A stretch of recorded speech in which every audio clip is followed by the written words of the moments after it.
Hello everyone. All right, so for this lesson, we're going to talk about what we call periodic phenomena. So to start off, I would suggest filling out the unit circle once again, filling it out at least one time. Of course, the more the merrier, as stated before. And then looking down here on this first page, it's all going to be kind of a recap and a review of what we talked about before. So if you need more justification or clarification on domain, range, cycles, periods, asymptotes, or zeros, or anything like that, I would definitely suggest going back to the previous video and checking that one out first. All right, so we're just going to dive right in. So with the periodic relationship, kind of the summary of what this data or information is saying up here, we're looking at data that's going to demonstrate a repeating pattern. So it's going to be oscillating between two specific values, which, given in the problem, that'll help you determine what those two values are. So it's going to occur over successive equal width intervals, which we're going to refer to as the period. And then the graph of a periodic relationship can be constructed just from a single cycle. So we don't need an entire graph to actually write the equation in sine or cosine for this function. We only need one single cycle. In some cases, we may only actually need half a cycle. So for example, in order to write this function, I really only need probably this first part right here. Like I could write this as a cosine function, and if I start at the top right here, or if I really wanted to, I could start in the middle point going up, and I could write a sine function. So it's really up to you, but that'll be dictated by whatever's in the instructions. So looking at this first problem, so the blades of a box fan rotate in a clockwise direction and complete 2 rotations every second. So point A is located at the tip of a fan blade, and at time of t equals 0, the tip is 18 inches from the floor. And then when point A is at its lowest point, the blade is 2 inches from the floor. So you want to write and label the points P, Q, and R on the given graph. So we're not going to actually write the equation of the function just yet. We're just going to look at some really important points and values. So starting off, if I start at the very top, I'm starting at a time of 0. So let's say the fan is turned off. I know the tip top of that fan is going to be 18 inches off that floor. Now, if I go to the lowest point, that means we're only going to be 2 inches from the floor. So that's going to be the y value. Now, looking at the time value, of course, they give it to you right here on your graph, but they're not always going to be that generous. So you could write it as 0.25, or you could even write it as a fourth. Depending on the context of the problem, will dictate if we want decimals or fractions, but as long as it represents the same value, we don't really have an issue with however you write it. So keep in mind, if I say 2 rotations every second, that means 1 rotation every half second.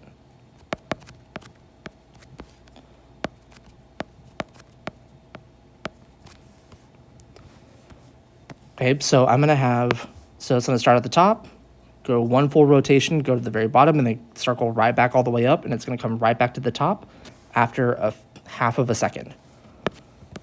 So after half of a second, it'll come back and be at 18 inches off the floor. And then I could also go ahead and label this point. I know we don't have to, but I'm going to anyways. So if I come back all the way down, then at 0.75, then it would be all the way back down at the bottom. And then once again, I know I don't have to, but I'm going to. So after 1 second, it'll complete 2 full rotations. So it'll be right back at the top. So after 1 second, so bottom to top, it completed those 2 full rotations.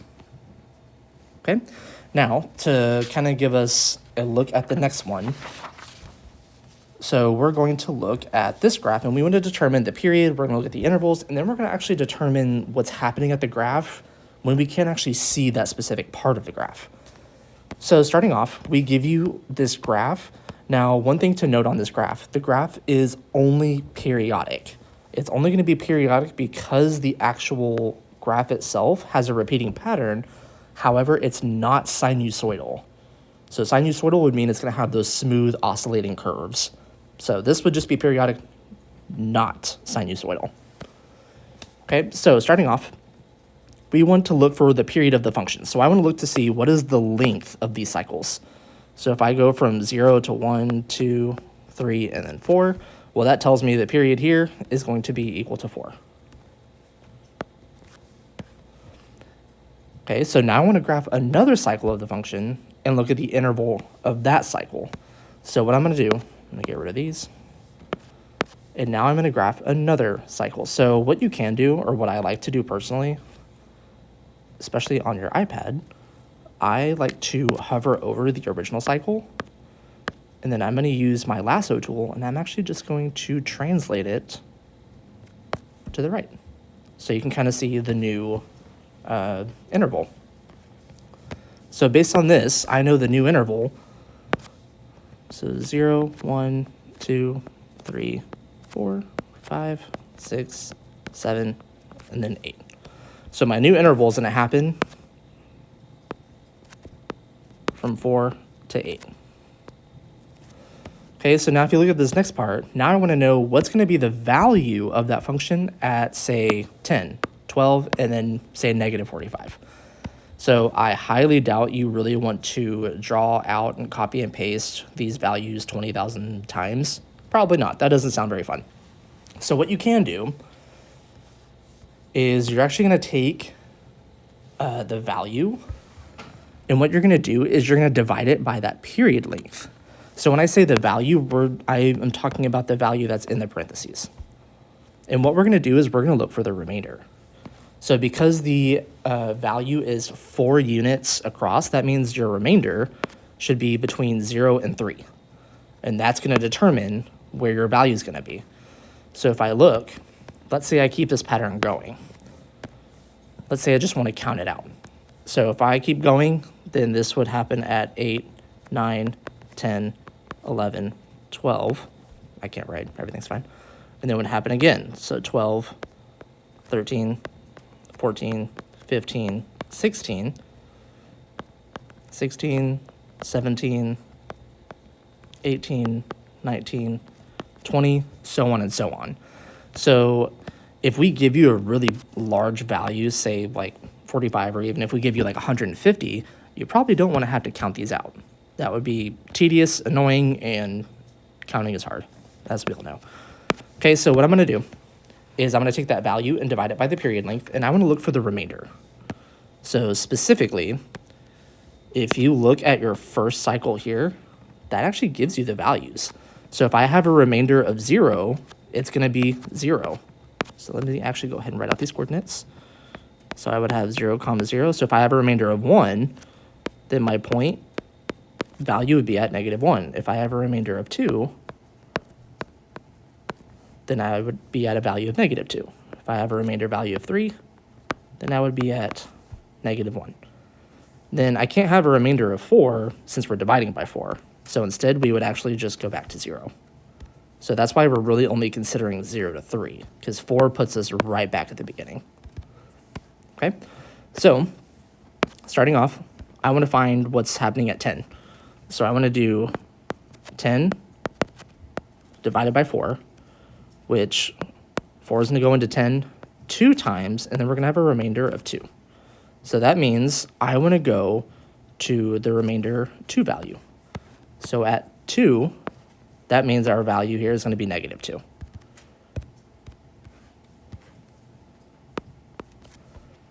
All right, and then same idea now with 12. So I'm going to do 12 and then divide by 4, which is the length of the period, or length of the cycle rather. And then that's going to give me 3 with the remainder of 0. So because we have a remainder of 0, we're actually just going to be on the x-axis. So that means your value here is just going to be 0. All right, and then for these boogers, so now we're going to throw in the negatives because we can go in either direction. So what's going to happen here is it's still going to be the same idea. So over here, now it's 0, -1, -2, -3, -4. So it still works the same idea. So over here, I'm going to do -45, and I'm going to divide by 4, which is going to give me a -11. And then that remainder is going to give me 1. Or -1, I guess. Okay, so that tells us that we're going to be right here. So the value at -1 is -1.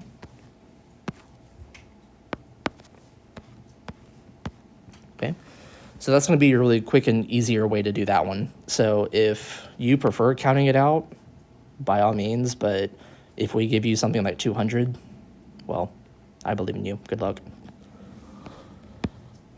All right, now looking down here, we're going to kind of summarize what we did previously when we graphed sine and cosine. So previously, we only graphed a single cycle, so that would be just this little part right here. So from 0 to 2 pi. So this would be 0, 0, and then we graphed it all the way to 2 pi, 0. So that would be one complete cycle. So if I look at the domain of the entire function, remember, it's going to oscillate back and forth indefinitely in both directions. So my domain is just going to be from negative infinity to positive infinity. And then my range, it's just going to oscillate in between -1 at the lowest point and then +1 at the highest point. So between those two values, my range is just going to be from -1 to +1. So the input value increases, the output value is going to oscillate between -1 and +1. Okay, so just to kind of give you an idea of when you're graphing sine and cosine, we'll start with sine. So the kind of mnemonic I like to use when I'm graphing sine is we have kind of a high point, a midpoint, and then we have a low point. So when I'm graphing sine, we start in the middle, then we go to a high point, then to a midpoint, then to a low point, and then back to a midpoint. So it's going to oscillate. So mid, high, mid, low, then back to the middle. So that's kind of my little mnemonic I like to use when I'm graphing sine. So now we're going to move over to cosine. It's very similar to sine, but there is a little bit of a difference. So once again, we're going to focus on just this first cycle, but just because we're only looking at this first cycle, it doesn't mean it doesn't continue indefinitely. So it's still going to go indefinitely on both sides. Wow, that was terrible. Okay, so anyways, so just like I mentioned before, here we're going to start at a high point, and then we're going to come down to a midpoint, then to a low point, then to a midpoint, and then all the way back up to a high point. So for sine, we start in the middle, then go up. For cosine, we start at a high point and then come down. And then we're just going to oscillate. All right, so just like what we did before, so the domain for the entire function of cosine is going to be negative infinity to positive infinity.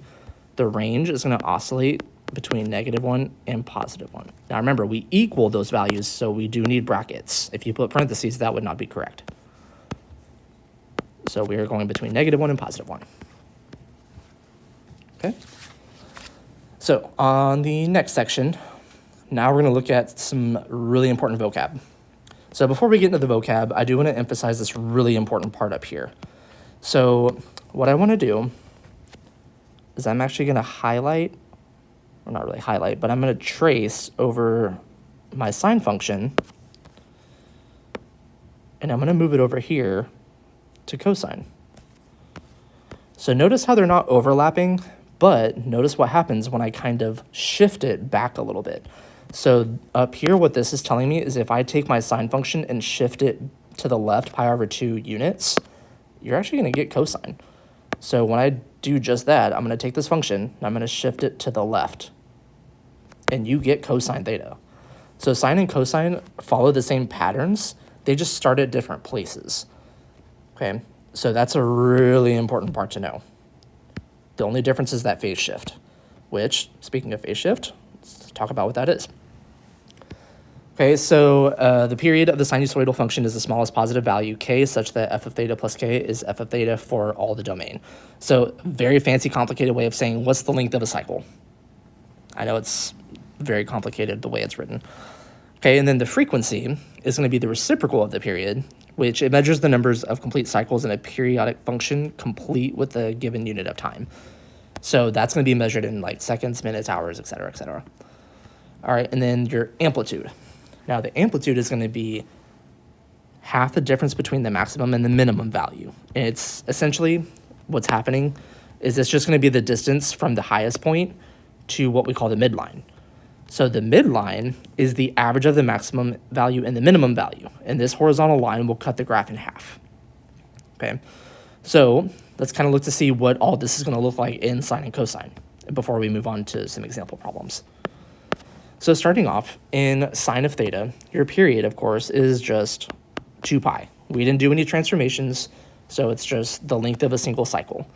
So what I'm going to do is I'm going to highlight a single cycle, and then that length right here, this is the period.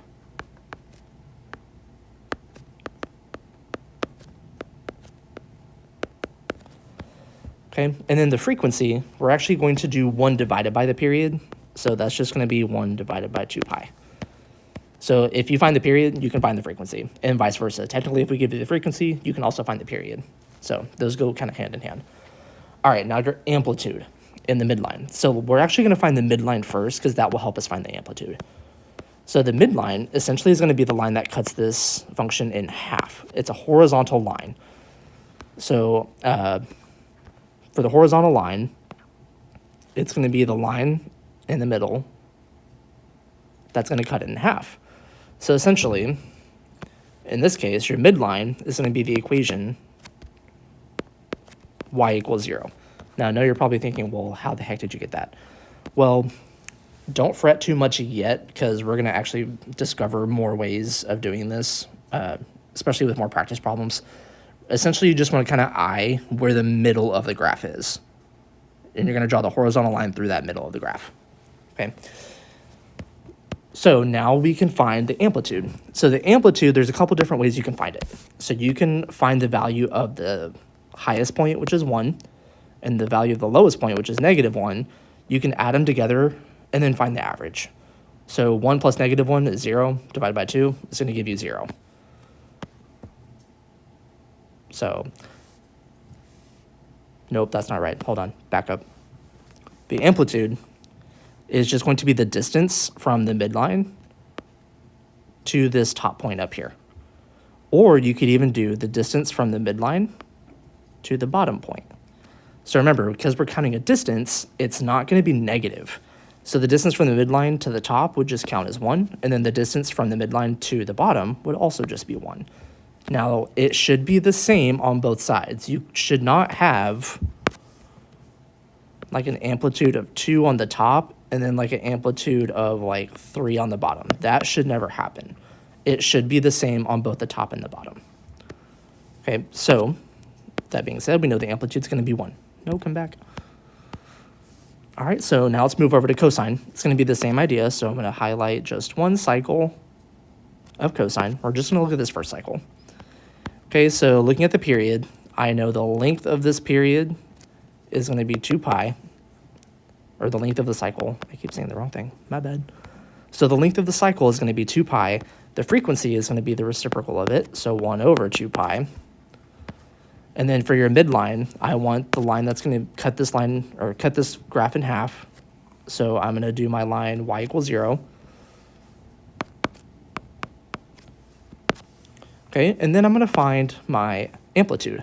So once again, the distance from the midline to the top, and then the distance from the midline to the lowest point on the bottom. So in both cases, we get 1. Okay.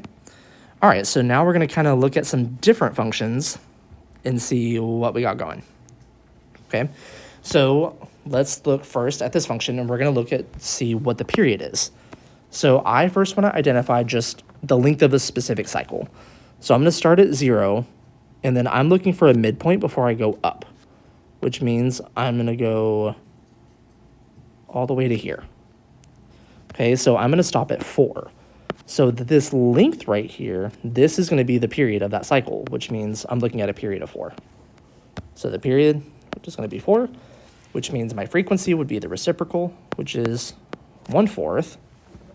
And then my midline, if I cut it in half, well, that's just going to be a horizontal line, I missed, at 0. So my midline is going to be the horizontal line, y equals 0. And now I can measure my amplitude.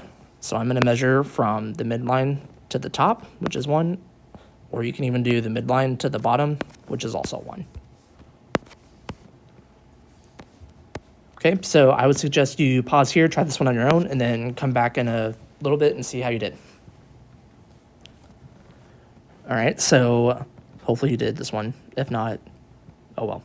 So let's look at the length of a cycle. So a couple things, let's see. I am looking for 2 high points, 2 midpoints, or whatever. So in this case, well, I have 2 low points, so I could do these 2 points and calculate my period from that. So I'm going from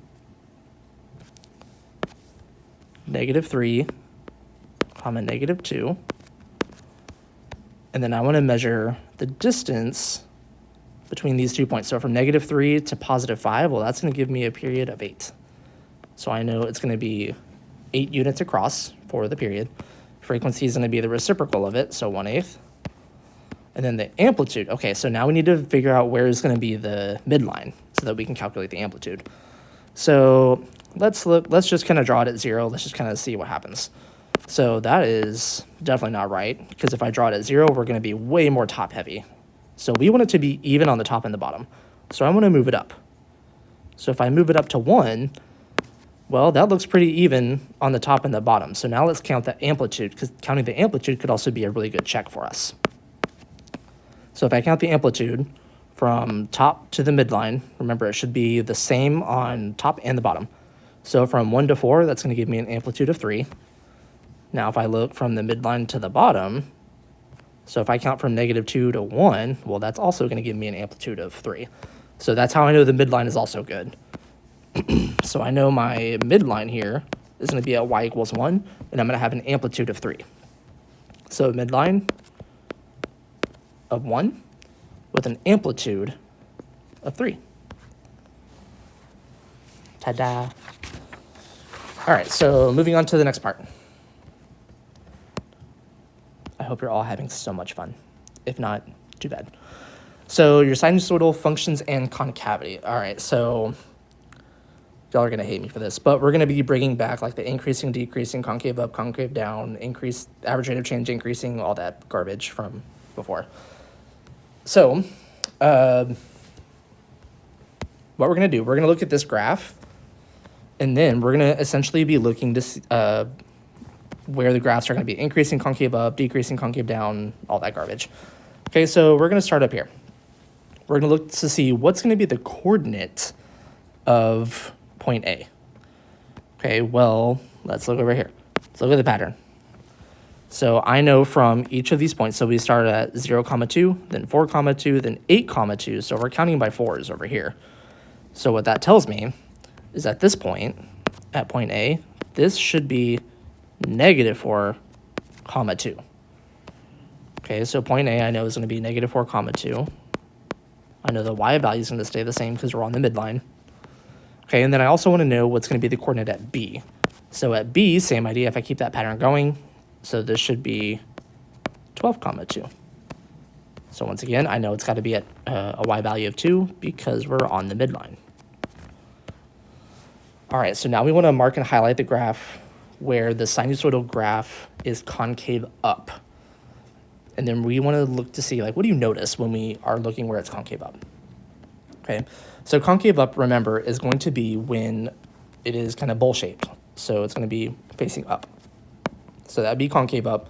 And if my little bowl shape or parabolic shape here, if it's facing down, that's concave down. Okay, so I want to highlight specifically where it's going to be concave up. So it's going to be concave up specifically at all these intervals right here that I have on my graph. Okay, so what you should hopefully notice is that you're going to be concave up below the midline.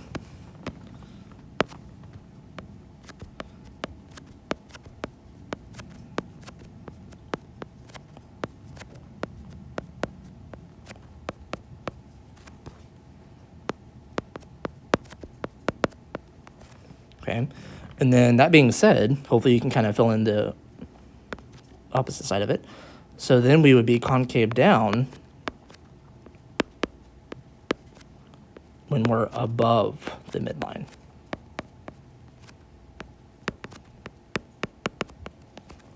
Okay, so now I'm going to go back and highlight where it's concave down. So that's going to be all the values above our midline. Okay, now as kind of a recap,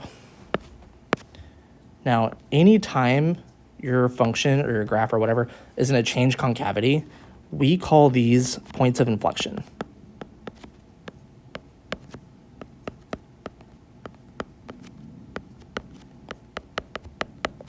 That's going to signify where you're going to have a change in concavity. Okay, so those are going to be important to know. Points of concavity are especially going to be very important when you get to calculus. They are abbreviated a lot as just POIs. So if you ever see POI, just know it's a point of inflection. All right, so now for the next part. Now we want to write an interval where the graph is increasing and concave up. So concave up means we have to look at something that's going to be in green, and I specifically want it to be increasing. So if I look at this entire little bowl shape here, let's change colors. So if I look at this entire little bowl shape here, we're decreasing on this first part, but then we're increasing on that second part. So I really only want this part right here. Here's where I'm going to be increasing and concave up. Over here on this interval, I would be decreasing and concave up. Okay, so I want from -2 to 0, but then I also want from 6 to 8. So you want to be able to do all the values that you see on this graph. Okay, so for this first interval, we're going to have from -2 to 0, and then we also have from 6 to 8. So typically we may only require just one interval, but depending on the directions, you may want to write out 2 or more, but just keep an eye out for the directions to see more details on what's expected. All right, so now you want to write an interval where the graph is decreasing and concave down. So concave down, that tells us we want to be above the midline, and I want to be decreasing concave down. So specifically, I'm looking at concave down, but I need to be decreasing, which means I only need this part. So if I look at this first part in red, this is increasing concave down. I want decreasing in concave down. So I want this interval right here, and then I also want this interval right here. Okay, so in this case, we also have this third interval over here. It's kind of cut off a little bit, but just based on the graph, we're going to include it just in case. Okay, so all 3 of these intervals, it's going to give us 2 to 4, 10 to 12, and then that last interval over there, I went ahead and included the full interval just because I didn't want to include just a tiny little part.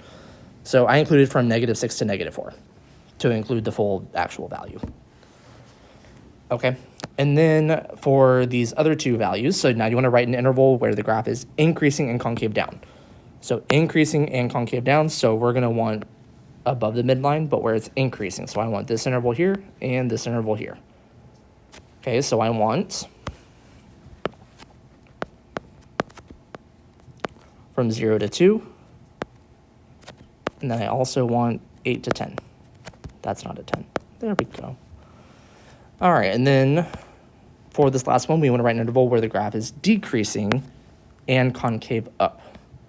So decreasing concave up, which means I want here to here, here to here, and what do you know? We also have a third interval. So we have 3 values on this one. Okay, so for this one, so your intervals are going to be from -4 to -2, and then we're going to have from 4 to 6, and from 12 to 14. Ta-da! Okay. All right. Now for this next section. We're not going to emphasize this too much, but it is still important to know. So with sine and cosine, we're also looking at symmetries. So we're looking to see whether they're going to be even or odd. So starting off, we have sine over here. So I like to think of it as it passes through the origin over here. So if I were to rotate it, we would have symmetry. So that means we're going to have an odd function. Now, if I look over here at cosine, because it's going to be symmetric about the y-axis, so I could literally just draw this vertical line and see that symmetry, that means it's going to be even. So that's really the big thing that we want to emphasize on those. So just know that sine is odd, cosine is even. Ta-da. Okay. Now for this next part. So we're looking at actually taking apart some of our equations for sine and cosine. So now your equations, we're going to be looking at these two different models. So we have f of x equals a sine of b of x minus c plus d. And then the same model, but now cosine. Okay, so your a value, so I'm going to kind of reference the far left column as we go. So the a value is going to represent your vertical stretch or shrink, which is also going to be your amplitude. Now, keep in mind, amplitude measures from the midline to the very top or the very bottom. So I have this really important note highlighted. So tangent, cosecant, secant, and cotangent do not have amplitude since there's no minimum or maximum values to measure. So your amplitude is only going to be in sine and cosine. So if I ask you for amplitude in sine and cosine, you can give me that value. But if I ask you for amplitude in any of those four, then you would say does not exist. All right, so now for your b value. So this is going to refer to the length of your cycle. So we're going to get to that formula below, but just know that your b value is going to impact that period. Okay, then your c value is going to be your phase shift. So with sine and cosine, or rather, let's just talk about sine first. So with sine, specifically, that's going to be a middle point before the graph is going to move up. So that's what I have over here. So a middle point before it goes up. So that could also be like over here before it goes up, over here before it goes up, over here before it goes up. However, if I were to do a negative sine, then that would be a midpoint before going down. So you could make it negative and then make it go down. So it's really up to you, but there is some flexibility with that. So now with cosine, cosine is going to start at a high point and then it's going to move down. Okay, so now with cosine, we're going to start at the high point before it moves down your graph. So you could start it here, or you could technically even start it here, just at any high point before it goes to the bottom. So conversely, let's say I made cosine negative. So if I make cosine negative, that means we're going to start at a low point before it moves up. So that means if I'm looking at a negative cosine, I would actually start down here or down here. Okay, so once again, just kind of giving you guys some options, but we're going to really focus and hone in on the positives. All right, and then your vertical shift, which is your d value. So that's going to represent the vertical movement of the function from the parent function. Now, what is important to know about your d value here is this is actually your midline. Okay, so whatever the value is that is adding or subtracting, this is your midline at the very back, whether it's sine or cosine. Okay, so your a value is a quick kind of recap. You have your amplitude in sine and cosine. Then you have a value affecting your period.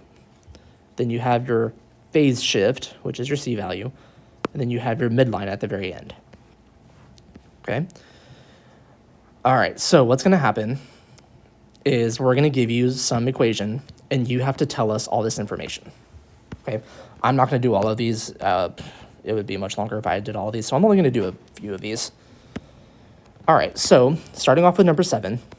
So I want the amplitude. So my amplitude, remember, measuring a distance, so it's the absolute value of your a value.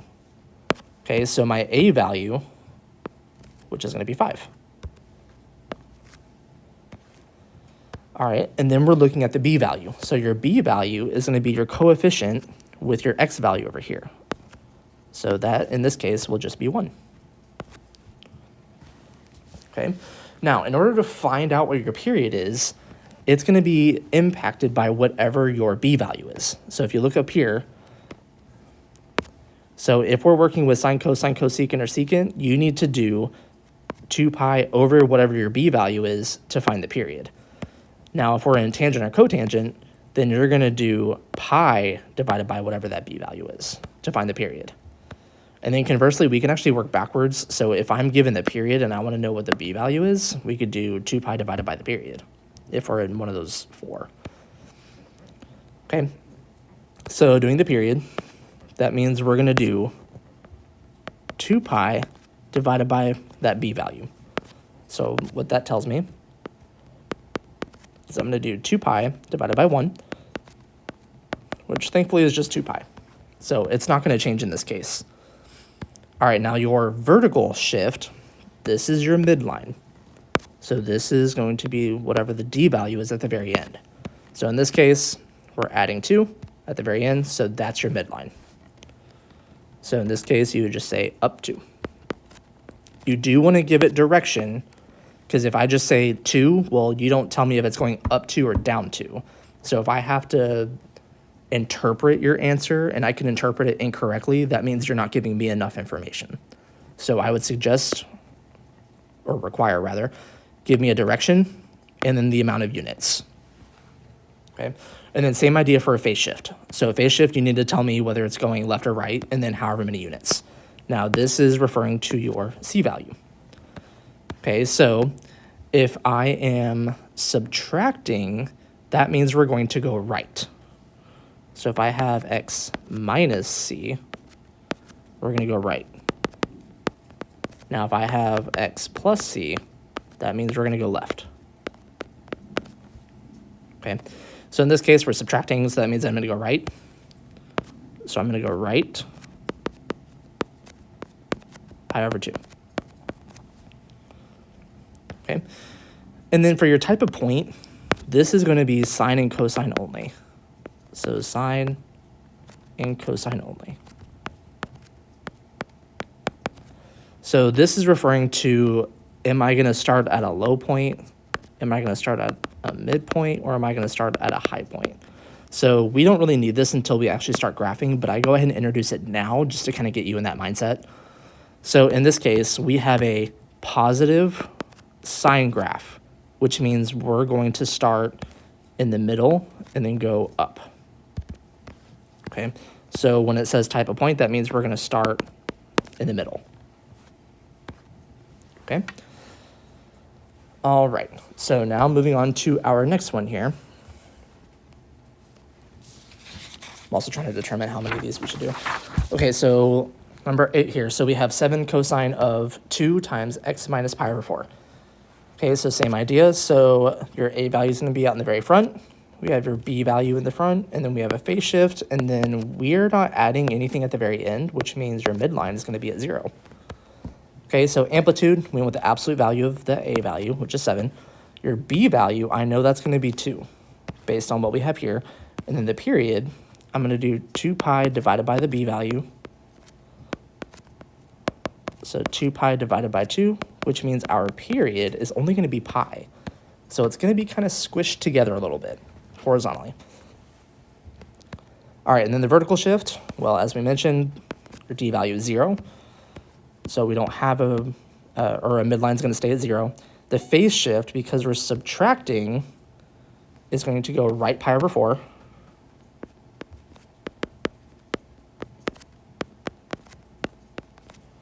And then your type of point, because we're positive cosine, we're going to start at a high point. So hopefully these questions will go by kind of quick. All right, I'll do a few more. All right, let's look at number 9. Okay, so in this case, we have an a value of 1 since there's no number written in the front. We have a b value of pi over 2. Now, we're not adding or subtracting anything, so our c value is going to be 0, and then our midline is going to be -5. Okay, so amplitude is going to be at 1. Our b value is pi over 2. And then your period is going to be 2 pi over that b value. So 2 pi over pi over 2. We want to simplify. So when you divide by that fraction, you can multiply by the reciprocal. Okay, so what this tells us is that your period here is going to be 4 pi over pi, which is going to simplify to just 4. Okay, your vertical shift, which is going to be down 5. And then a phase shift, which we don't have a c value, so you could write 0. I would also accept none. Either of those would be fine. And then positive sine, which means we're going to start in the middle. So this is going to be a midpoint. Okay. All right, so now we have some negatives. So let's actually go down to 11. Okay, so with 11 here, now the big thing here is you may need to factor out your b value. Now remember from transformations, your coefficient to x right here, it needs to be a 1. Now because we have this 2, we need to factor it out. Okay, so what I'm going to do is I'm going to rewrite it as negative sine of, factor out that 2, so we're going to have x plus pi over 2 divided by 2, then minus 1. So when I simplify this, we're going to get negative sine 2 parentheses x plus pi over 4 minus 1. So this is really the function that we're going to be using to reference for our attributes. Okay, so let's start. So your a value is going to be out in the front. We have a b value, c value, and a d value. Okay, so your a value, remember, it's the absolute value, so it's just 1. So just because it's negative, that's really only important to tell us the direction it's going, but the actual distance from the midline to the top should only be 1. All right, and then your b value is going to be 2. And then for your period, we're going to do 2 pi over your b value, which is 2, which means we're going to have a period of just pi, a vertical shift of just having a stroke, everything's fine. We're going to go down 1, and then a phase shift of left pi over 4.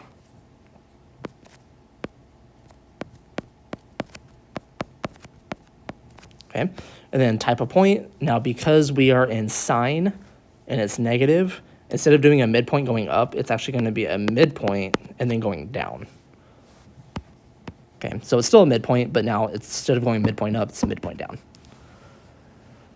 Okay, let's do at least one of these, just so you can kind of see what the others are going to look like. So now we're going to do a tangent function. So a tangent function here, so we have a value of 1 in the front. We have a b value of 1 here. So a, b, c, and d. Okay, so the a value, I'll write this over here. So the a value is equal to 1, but because we're in tangent, we are not going to have an amplitude. Okay, because remember, amplitude is only for sine and cosine. So if I ask you for amplitude in like tangent or cosecant or cotangent or secant, then it's not defined. So you could write none, you could write undefined, I don't really care, as long as you tell me somehow that it doesn't exist. All right, your b value for this case is going to be 1, and then your period. Now remember, we're in tangent, so now the period is going to be pi over the b value. Okay, so in this case, we're looking at pi over 1, which is just pi. Okay, so remember, this right here, it's only going to be pi over b for tangent and cotangent. Okay, now for your vertical shift, so that's going to be down 4. And then for your phase shift, we're going to go left pi over 2.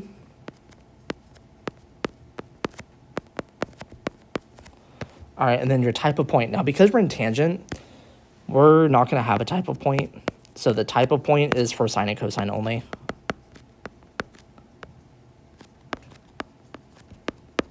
So if you come across type of point for any of the other 4, then you could just write NA, you can write none, or just something like that, just to tell me that we're not worried about type of point in this case. Okay. All right, so the rest of those are pretty much just going to be renditions. So I do want to do one of each of these at least. All right, so now down here, we're going to kind of go the other way. So instead of giving the equation, writing the attributes, now I'm going to give you the attributes and you need to write the equation. Okay, so more specifically, we tell you that you're going to write a sine or cosine function. So you're not going to write tangent, cotangent, or anything like that unless we tell you specifically. So it doesn't matter which one you use unless we specifically tell you. But over here, we give you the models, or I give you the models. We're not going to give you the models on the assessment, just FYI. So for this first one, we're going to have an amplitude of 5. So that tells us that my A value is going to be 5. And then we're going to have a period of 4 pi.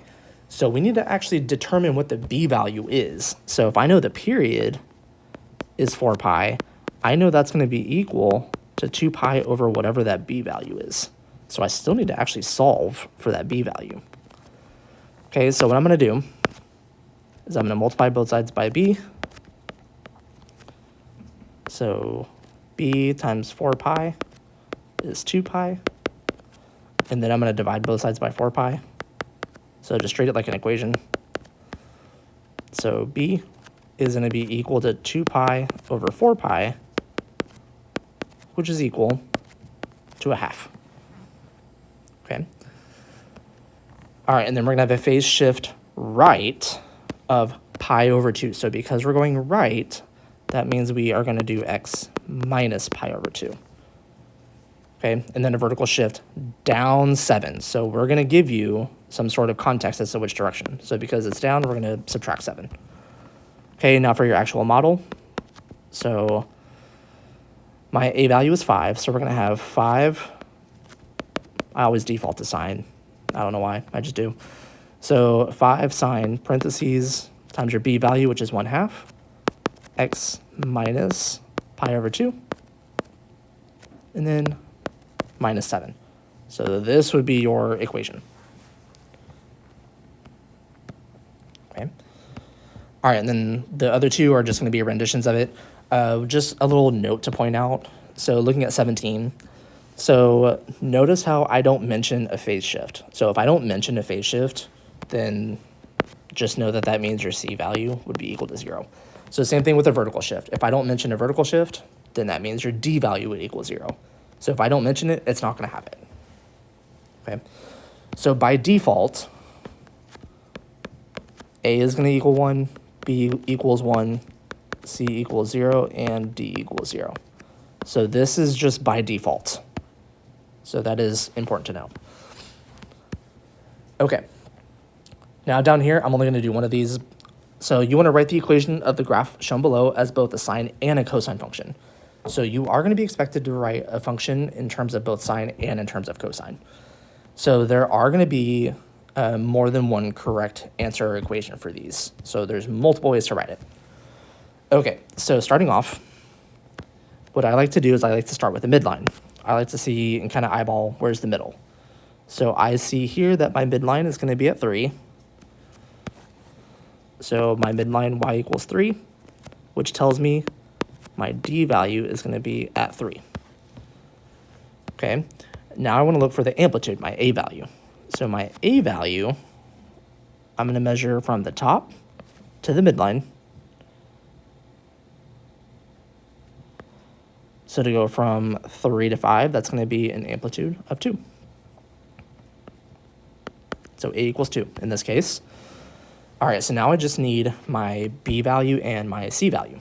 So let's go ahead and find our b value. Let's find the length of a cycle so that we can determine the period. So here I see a midpoint going down, and then I see another midpoint going down. So I want to measure that length. So from here to here, I know that period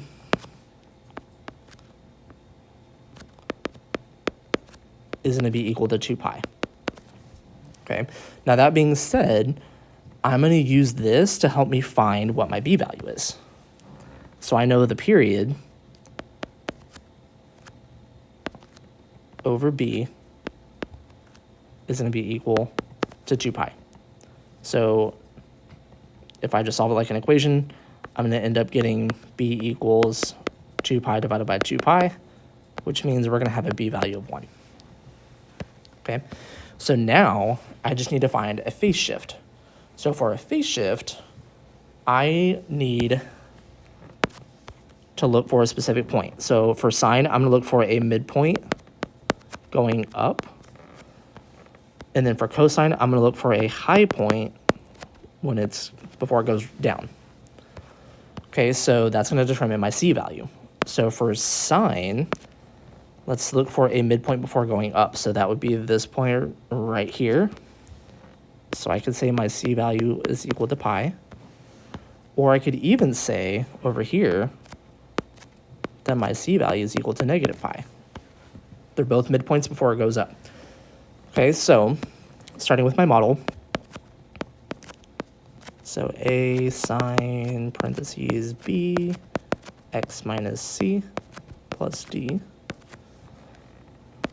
So I could have my amplitude, which is 2, a b value, which is 1, with a phase shift of, say, we'll subtract pi, because you could use positive or negative pi, whichever one, and then with your phase shift, or vertical shift, of 3. So this could be one equation. I totally forgot to write sine. Hello? It's like, why does this not look right? So 2 sine, parentheses, x minus pi plus 3. There we go. It's like, why does that answer look ugly? It's like, I forgot sine.